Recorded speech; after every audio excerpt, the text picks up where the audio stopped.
شخصی که از او سوال میکنن میگن نیت به حج رفتن دوری و گوید که برای من مهم نه اینترس میگوید مقصد به قول دیگه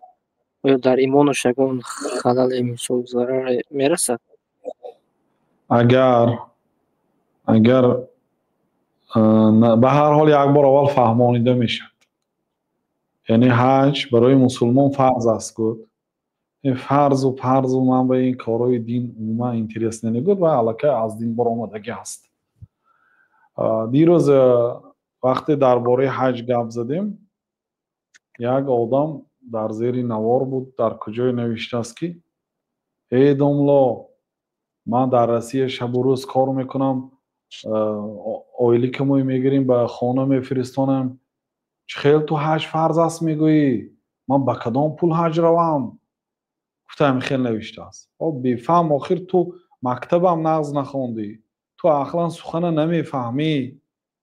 من کی گفته است توی که حج رو تو پول نداری این حج برای پولدارا هست و تو وقتی که هر ماهت صرف میکنی تو پول ذخیره نداری کی توی حج برم من از کجا حج روم من پول ندارم گفته است و تو کی مجبور کرد از حج رو گفته حتی اگر پولدار باشیم تو کی مجبور میکنه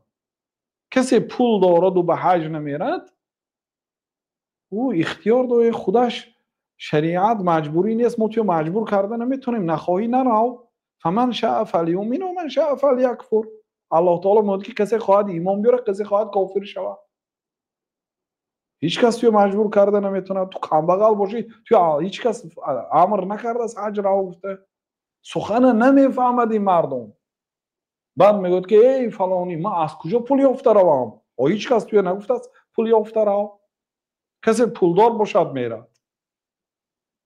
بنابراین اگر حج فرض شد و حج برای من اینترس نگوید کافر میشد لیکن گفته میشد اول که این گپت خطر دارد این حج رکن اسلام است این فرمان الله است گفته یه بار فهمانیده میشد